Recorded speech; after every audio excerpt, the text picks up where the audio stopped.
இங்கேயும் அங்கேயும் ஒரு ஒப்பீடே இருக்குது. ஆக்சுவலாக இங்கே வந்து கண்டிஷன்ஸ் நிறைய போடுறாங்க. கண்டிஷன்ஸுக்கு அரசு உதவி செய்யலை. அங்கேயும் கண்டிஷன்ஸ்லாம் நிறைய போட்டாங்க. ஆனால் கூட அரசு நின்றுச்சு.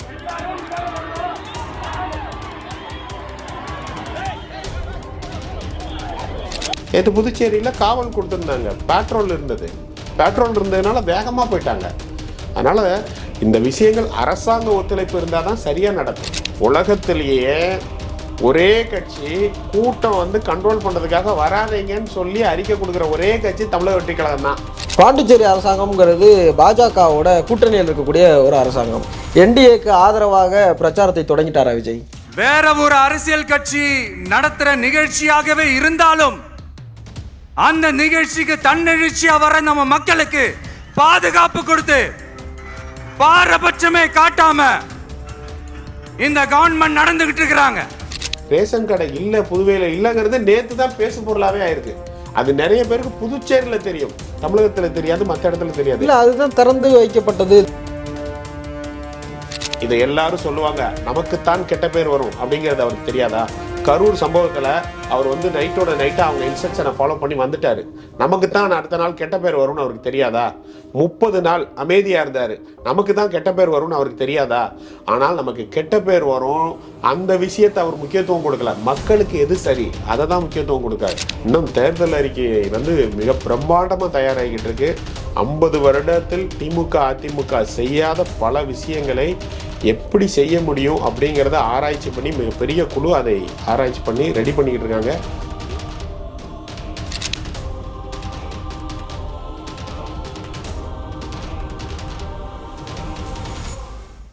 ஜாம்பவான் நேயர்கள் அனைவருக்கும் வணக்கம். நான் உங்கள் கார்த்திக் ராஜா. இன்னைக்கு நம்மளோட அரங்கத்தில் யார் வந்து இணைஞ்சிருக்கிறாங்க அப்படின்னா டிவிகேவனுடைய ஆதரவாளர் திரு கந்தசாமி அவர்கள் தான் இணைஞ்சிருக்காங்க. வாங்க உங்களை சந்திக்கலாம். வணக்கம். வணக்கம். நல்லா இருக்கீங்களா? நல்லா இருக்கேன். மகிழ்ச்சி. கிட்டத்தட்ட 72 நாட்களுக்கு பிறகு தமிழக வெற்றி கழகத்தினுடைய தலைவர் விஜய் அவர்கள் புதுச்சேரியில் நேற்றுக்கு வந்து மக்கள் சந்திப்பை நடத்தினாங்க. அது குறித்து உங்களோட முதற்கட்ட கருத்து? இல்லை, நீங்கள் சொன்னது தான். 72 நாட்கள் ஆச்சு. இங்கே வந்து எஸ்ஓபி பேரில் காலம் தாழ்த்திக்கிட்டே இருக்காங்க. திமுக அரசு வந்து எந்த சூழ்நிலையிலையும் விஜய் அவர்களை வெளில விட்டுறக்கூடாது அப்படிங்கிறதுல அவங்க தீவிரமாக இருக்காங்க. மக்கள் சந்திப்பு நடந்துடவே கூடாது அப்படின்னு. இங்கேயும் அங்கேயும் ஒரு ஒப்பீடே இருக்குது. ஆக்சுவலாக இங்கே வந்து கண்டிஷன்ஸ் நிறைய போடுறாங்க. கண்டிஷன்ஸுக்கு அரசு உதவி செய்யலை. அங்கேயும் கண்டிஷன்ஸ்லாம் நிறைய போட்டாங்க. ஆனால் கூட அரசு நின்றுச்சு. என்ன கண்டிஷன் போட்டாலும் அரசு, அந்த காவல்துறை எல்லாமே கூடவே நின்று அதை நிறைவேற்றுறதுக்கு உரிய பாதுகாப்பு கொடுத்தாங்க. அதுதான் வித்தியாசம். அதை தான் நேற்று வந்து தலைவர் அங்கேயே சொன்னார். இந்த காவல்துறையை பார்த்து, இந்த அரசை பார்த்து இது திமுக அரசு கற்றுக்கோங்க அப்படின்னு. அப்போ கூட நிறைய விமர்சனம் வந்தது, ஏன் அங்கேயும் தான் கண்டிஷன் பக்கம் பக்கமாக போட்டாங்கன்னு. நாங்கள் சொல்வது தான் அதான், நீங்கள் என்ன கண்டிஷன் போட்டாலும் நாங்கள் ஏற்றுக்கிறோம். நேற்று கூட அண்ணன் செங்கோட்டையார் வந்து ஈரோடில் ஒரு மீட்டிங் போடணும்னு கேட்டாங்க. 16ஆம் தேதி வச்சதை 18ஆம் மாற்றியாச்சு. ஏன்னு கேட்டதுக்கு, வெயில் அடித்தா என்ன பண்ணுவீங்க, மழை வந்தால் என்ன பண்ணுவீங்க, இதெல்லாம் கண்டிஷனில் வந்திருக்கு. 85 கண்டிஷன் போட்டிருக்காங்க. கண்டிஷன் ஃபாலோ பண்ணுறது வந்து எங்களுக்கு பிரச்சனை கிடையாது. என்ன ஒரு விசித்திரம் அப்படின்னா, வேறு எந்த கட்சிக்கும் இந்த கண்டிஷன்லாம் வைக்க மாட்டாங்க. பட் எங்களை பொறுத்தவரை ஃபாலோ பண்ண, நீங்கள் பார்த்தீங்கன்னா எல்லா கண்டிஷனும் போடுவாங்க. எல்லாத்தையும் நாங்கள் ஃபாலோ பண்ண தயார். அது இல்லாமல் ஒரு அறிக்கை வேறு எங்கள் பொதுச் செயலாளர் கொடுப்பாரு, நீங்கள் இதெல்லாம் பண்ணாதீங்க, அதெல்லாம் பண்ணாதீங்க, இவங்கெல்லாம் வராதிங்க, அவங்களாம் வராதிங்க அப்படின்னு.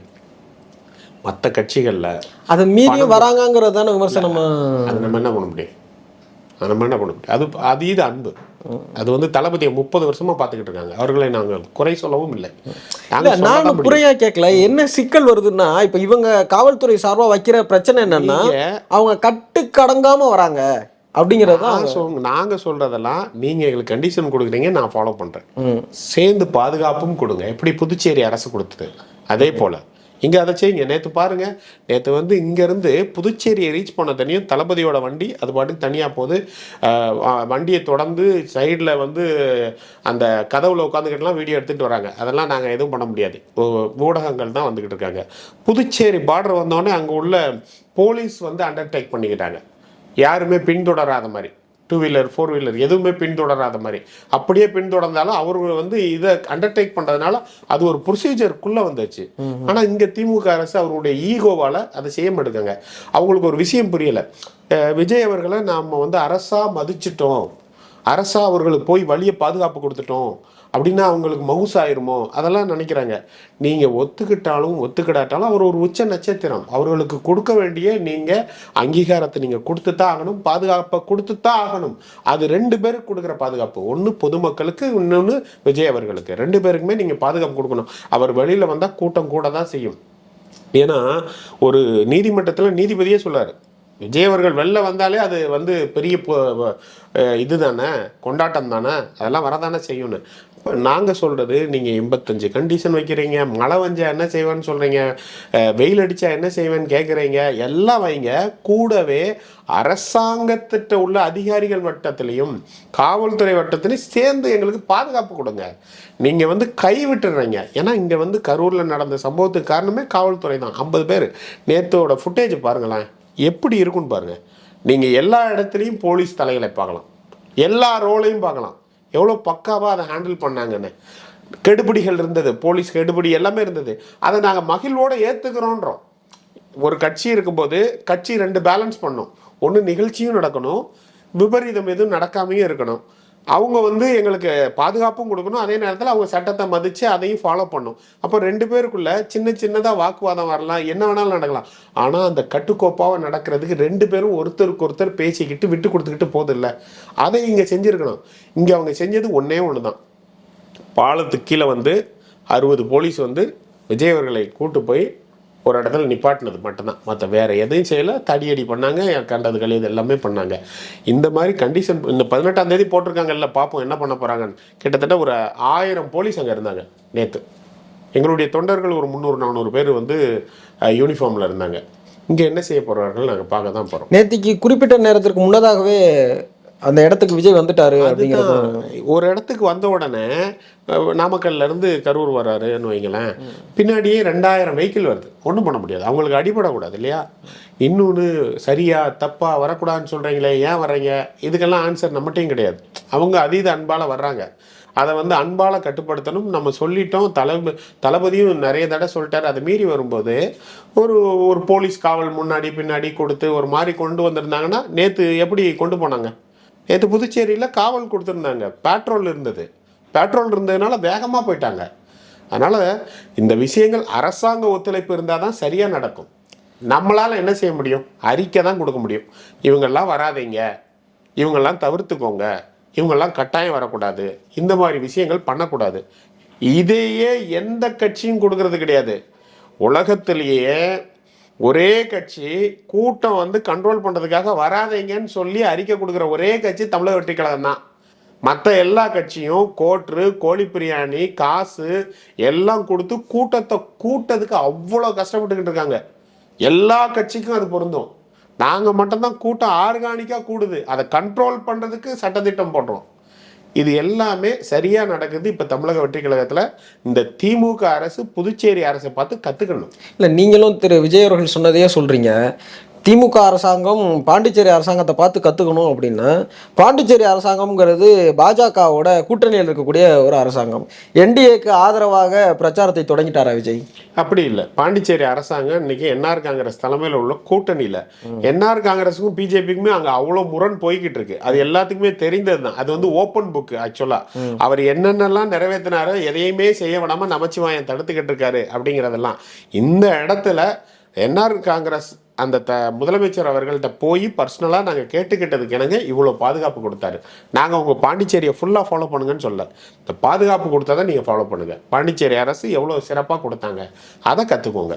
பாண்டிச்சேரி அரசனுடைய அந்த காவல்துறை கண்காணிப்புக்கான அந்த அதிகாரம்ங்கிறது ஆளுநர்கிட்ட இருக்குது. அது ஒரு துணைநிலை மாநிலம் அப்படிங்கிறதுனால ஆளுநருடைய செயல்பாட்டுக்கு யார்கிட்ட வேணாலும் இருக்கட்டும். நேத்து அவர்கள் அந்த நிகழ்வில் செஞ்சது ரொம்ப கரெக்ட். அதை கற்றுக்கோங்க. நீங்கள் கற்றுக்கணும்னு எதை சொல்கிறோமோ அதை. அதே நேரத்தில் நேற்று வந்து ஒரு 7-8 விமர்சனமும் வச்சோம். அதுவும் அதே அரசாங்கத்தை நோக்கி தான். சரிங்களா? தவறை தவறுன்னு சொல்லியிருக்கோம், எது சரியோ அதை சரின்னு சொல்லியிருக்கோம். இது வந்து ஆகாதவன் உடைச்சா மண்குடம், ஆணவன் உடைச்சா பொன்குடங்கிற ஒரு பழமொழி இருக்குல்ல, அந்த மாதிரி வந்து இங்கே வந்து தமிழக வெற்றிக்கழகம் உங்களுக்கு ஈகோவால பிரச்சனை பிடிக்காது அப்படிங்கிறதுக்காக நீங்க நட்டாட்டுலாம் விட முடியாது. தளபதிக்கு கூட்டம் வருதுங்கிறதுக்காக வீட்டுக்குள்ளேயும் முடங்கி இருக்க முடியாது. இன்னைக்கு வந்து வெளியில வைக்கிற விமர்சனமே ஏன் வரமாட்டேங்காரு. நான் என்ன கேட்கறேன், ஏன் பர்மிஷன் கொடுக்க மாட்டேங்க? பர்மிஷன் கொடுத்தா நாங்கள் இப்போ டெய்லி போறதுக்கு தயார். பர்மிஷன் பொசிஷனும் கொடுக்கணும், பாதுகாப்பும் கொடுக்கணும். இந்த பாதுகாப்புங்கிறது நீங்கள் தளபதிக்கு கொடுக்குற பாதுகாப்பு மட்டுமல்ல, பொதுமக்களுக்கு கொடுக்குற பாதுகாப்பு. இதை நாங்கள் ஏற்கனவே 2 மாநாட்டில் சொல்லியிருக்கோம். ஒரு இடத்துல வந்து எங்களுடைய அண்ணன் ஆனந்த் அவர்கள் சொன்னார், எங்கால கூட்டு வர்றது ஒரு விஷயமே இல்லை, அவரை இட்டு போகிறது தான் பெரிய விஷயம் அப்படின்னு சொன்னோடனே அந்த லாங்குவேஜை பிடிச்சி தொங்கினாலே தவிர அதோட அர்த்தத்தை புரிஞ்சுக்கல. திரு ஆதவர்ஜுனா அவர்கள் சொன்னார்கள், இங்கே பாருங்கள், எங்கள் தலைவருக்கு பாதுகாப்பு கொடுக்கறது எங்களுக்கு தெரியும், ஆனால் எங்கள் தலைவரை வர்ற பொதுமக்களுக்கு பாதுகாப்பு கொடுக்க வேண்டியது உங்களுடைய கடமை, அதை நீங்கள் தவறுறாங்க. இது ரெண்டுமே இந்த மாவட்டங்கள் தோறும் போய் மீட்டிங் நடக்கிறதுக்கு முன்னாடியே நாங்கள் சொன்னது, மதுரை மாநாடு வரை சொன்னது. இது ரெண்டும் எக்ஸாக்டாக ஏற்கனவே சொன்னது தான் இங்கே தவறு இருக்குது. இதை சரி செய்ய வேண்டியது அரசு, தமிழக அரசு. அதை சரி செய்யாமல் இந்த கொள்ளை கூட்ட அரசு வந்து அவர்கள் வந்து அடுத்து இந்த கொள்ளையடித்த காசை வச்சு அடுத்து எப்படி அரசாங்கம் அமைக்கலாம், எல்லா மேலேயும் எவ்வளோ ஊழல் புகார் வந்தாலும் அதை எப்படி மறைக்கலாம், சப்பக்கட்டு கட்டலான்னு அது பின்னாடி போய்கிட்டு இருக்காங்க. ஆனால் ஆதவனை யாரும் மறைக்க முடியாது. உண்மையான சூரியன் நாங்கள் மட்டும்தான். நாங்கள் தான் வந்து தமிழகத்துக்கு வெளிச்சத்தை கொடுக்க போகிறோம். அதனால் எங்களுடைய தளபதி அவர்கள் 2026 இந்த போலி சூரியனை சுட்டு எரிக்க போறாரு. திரு விஜய் அவர்கள் வந்து இப்போ நீங்கள் எதை சொல்கிறீங்க, நாங்கள் தான் சூரியன் சுட்டு எரிச்சிருவோம் அப்படின்றீங்க.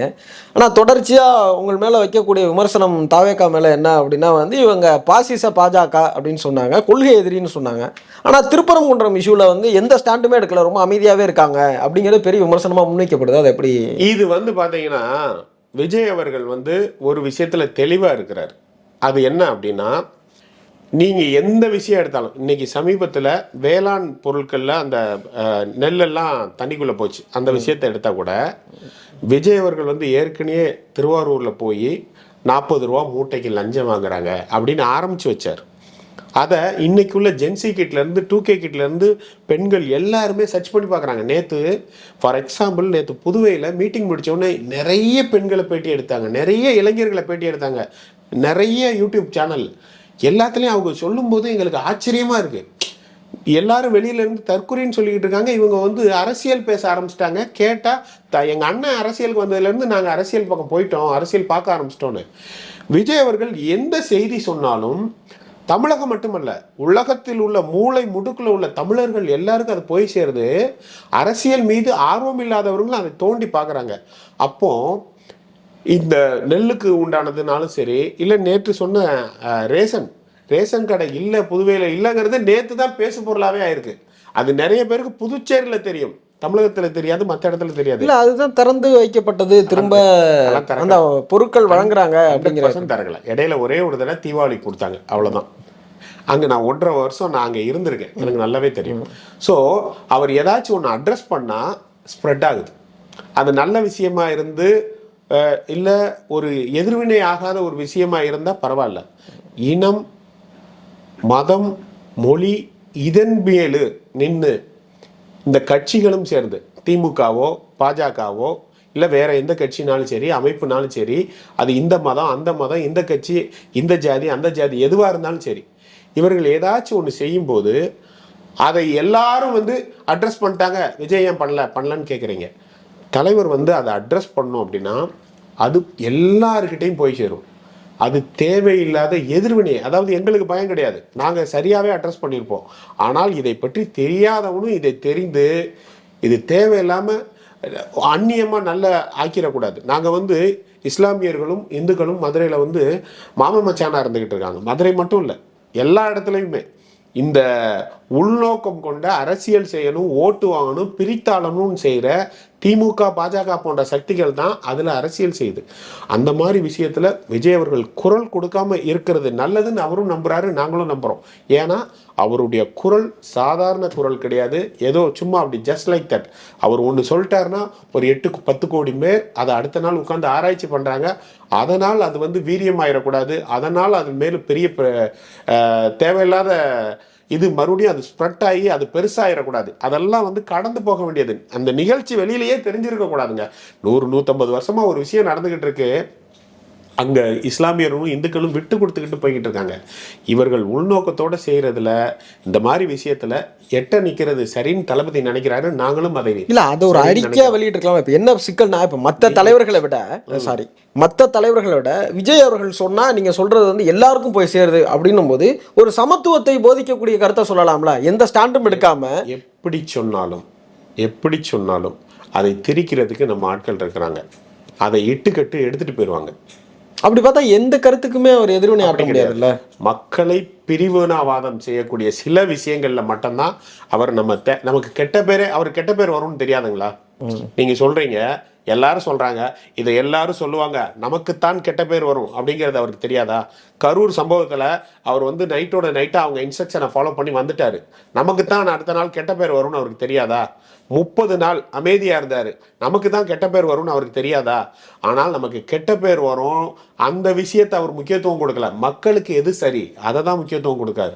அமைதியா இருக்குது சரின்னா அமைதியா இருக்கணும். நீங்க திருப்பரங்குன்றோன்னு பிடிச்சி தொங்குறீங்க, பல விஷயங்கள்ல நாங்கள் அதை அமைதியாக இருக்கிறோம். ஏன்னா எந்த இடத்துலையும் மக்கள் பாதிக்கப்படக்கூடாது, பொதுமக்கள் பாதிக்கப்படவே கூடாது. அதனால் நமக்கு பாதிப்பு வந்தால் கூட பரவாயில்ல, நம்ம அதை அக்செப்ட் பண்ணிக்கிட்டு காலப்போக்கில் அதை சரி பண்ணிக்கலாம். இவர்கள் மாதிரி நாங்கள் அரசியல் செய்ய விரும்பவில்லை.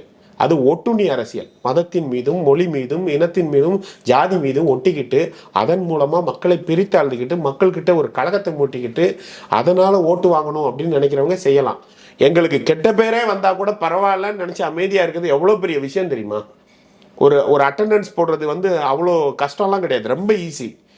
ஆனால் அதனால் மக்கள் பாதிக்கப்படக்கூடாது. விஜய் அவர்களுடைய வீரியம் அப்படி, அதனால் தான். அண்மை காலங்களில் வந்து மாற்றுக் கட்சியிலேருந்து நிறையா பேர் வந்து திமுகவில் இணைஞ்சிருக்காங்க. குறிப்பாக அதிமுகலேருந்து நிறையா பேர் இணைஞ்சிட்ருக்காங்க. சமீபமாக கூட திரு நாஞ்சில் சம்பத் அவர்கள் வந்து தமிழக வெற்றி கழகத்தில் இணைஞ்சாங்க. இப்போ திரு வைத்தியலிங்கம் அவர்கள் இணைய போகிறதா ஒரு தகவல் வருது. இது எப்படி பார்க்குறீங்க?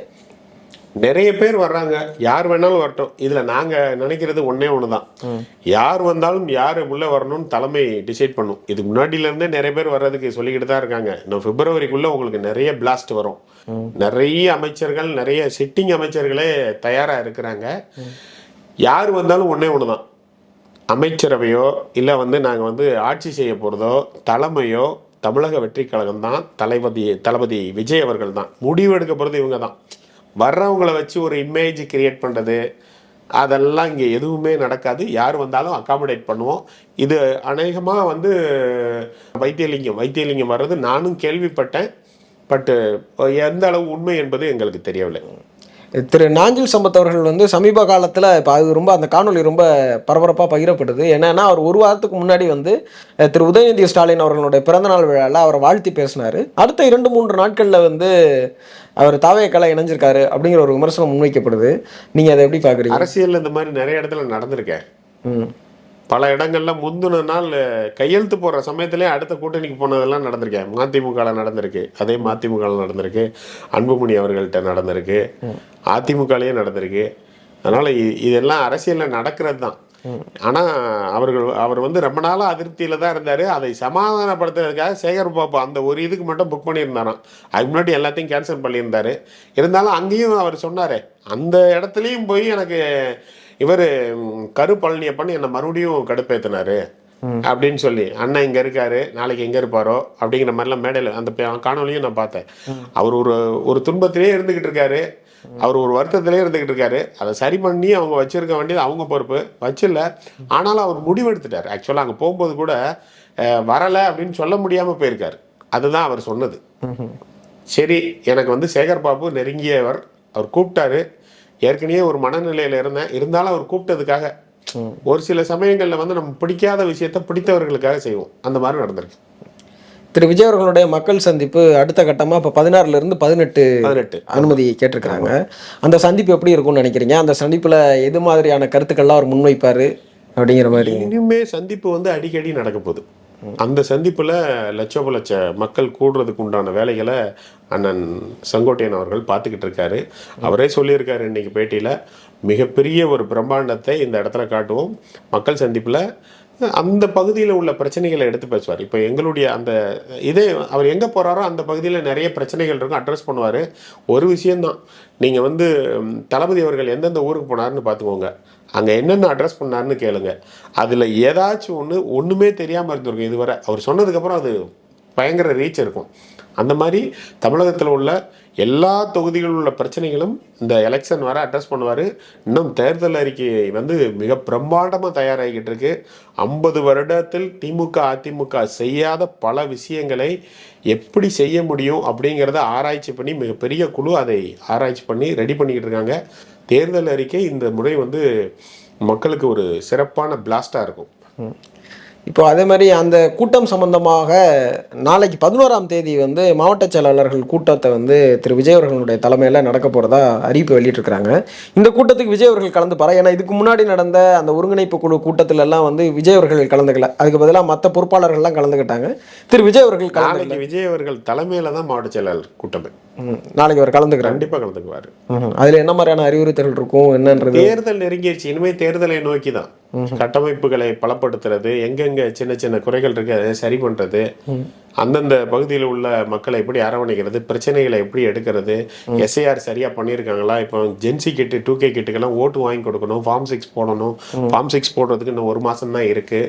பூத்து எல்லாத்துக்குமே 20 பேர் எல்லா இடத்துலையும் போட்டு வரோம், அதை சரி பண்றது, எங்கேயாச்சும் பிரச்சனை இருந்தால் அதை அட்ரஸ் பண்றது, அந்த மாதிரி விஷயங்கள் தான் இருக்கும். கட்டமைப்பு நோக்கியும் கட்சியை பலப்படுத்துறது, ஓட்டர்ஸை ரெடி பண்றது, அந்த மாதிரி விஷயங்கள் தான் போய்கிட்டு இருக்கு. இப்போ 2026 தேர்தலுக்கு அடுத்தடுத்த வியூகங்கள் இந்த மாதிரி இருக்கும் அப்படின்னு ஏதாவது ஒரு எக்ஸ்க்ளூசிவான விஷயம் ஏதாவது உங்களுக்கு தெரியுமா? ஏன்னா இப்போ மக்கள் சந்திப்பு நடக்கும், அடுத்து வெகு விரைவில் நடக்க போகுது, அடுத்தடுத்து நடக்க போகுது அப்படின்னு சொல்கிறீங்க. இல்லை அவருடைய திரைப்படம் வந்து ஜனவரி 8ஆம் தேதி ரிலீஸ் ஆகுது அப்படிங்கிறது சொல்லப்பட்டிருக்கு. இந்த திரைப்படம் முடிஞ்சிருச்சு அப்படின்னா அவருக்கு திரைப்பட பணி எதுவும் இல்லை, அரசியல் பணியில் தான் இறங்க போகிறாரு அப்படின்னும் போது அதற்கப்புறம் ஏதாவது சுவாரஸ்யமான தகவல் எக்ஸ்க்ளூசிவாக ஏதாவது இருந்ததுன்னா? எக்ஸ்க்ளூசிவாக ஒன்றும் இல்லை, மக்கள் பணியில் அவர் வந்து சொல்லிட்டாரு, இனிமேல் நீங்கள் தான் எனக்கு, இது மட்டும்தான் என் வேலை, அதை நோக்கி போயாச்சு. எங்களுடைய ஜென்சி கிட்ட ஓட்டர்ஸ் ரெடி பண்ணுற வேலையை இப்போ நாங்கள் பண்ணிக்கிட்டு இருக்கோம். 1,92,00,000 எல்லா இடத்துலையும் சொல்கிறது தான். ஒரு 30-35 வயசுக்குள்ளே உள்ளவங்க எல்லோரும் இருக்காங்க. அதில் சிலர் ஓட்டர் ஐடி ஆல்ரெடி வாங்கியிருப்பாங்க, சிலர் வாங்காமல் இருப்பாங்க. அவங்க எல்லாத்துக்குமே இன்றைக்கி மறுபடியும் ஃபார்ம் 6 கொடுத்து ஓட்டர் ஐடி கொண்டு வந்து அவங்களுக்கு தயார் பண்ணுறது, அவர்களை வைத்து அவர்களுடைய பேரண்ட்ஸ் கிராண்ட் பேரண்ட்ஸ் ஓட்டை வாங்குறது எங்களுடைய யுக்தி அதுதான். கண்டிப்பாக ஒரு 2.5 கோடிக்கு மேலே ஸ்டாலின் அவர்கள் அட்ரஸ் பண்ண மாதிரி ஸ்டாலின் 2.5 கோடி வாங்க போவதில்லை. திமுக 70 லட்சம் ஓட்டு வாங்கினா பெரிய விஷயம், அதிமுக 50 லட்சம் ஓட்டு வாங்கினா பெரிய விஷயம். எல்லா கட்சிகளும் சேர்ந்து வாங்குறதை விட மிக பிரம்மாண்டமான ஒரு வாக்கை தமிழக வெற்றிக்கழகம் இந்த 2026 வாங்கி ஒரு பெரிய மேஜிக்கை நடத்தி காட்டப்போது. ஒரு பெரிய இளைஞர் புரட்சி நடந்து 2026 சிஎம்மாக தளபதி அவர்கள் உட்கார போகிறார். 50 ஆண்டு கால இந்த அட்டுழியமான ஆட்சியில் என்னென்ன நடந்ததோ எல்லாத்தையும் சரி பண்ணி ஒரு ஒரு ஒரு சுபீட்சமான ஒரு நல்ல ஆட்சியை மக்களுக்கு கொடுக்க போகிறார். முக்கியமாக இளைஞர்களுக்கும் பெண்களுக்கும் அவர் வந்து கொடுக்க போகிறார். அந்த மாதிரி ஒரு நல்ல திட்டங்களோடு நாங்கள் வருவோம். அரங்கத்திற்கு வந்து பல்வேறு கேள்விகளுக்கு பதில் சொல்லியிருக்கீங்க. உங்கள் நேரத்திற்கும் கருத்துக்களுக்கும் நன்றி.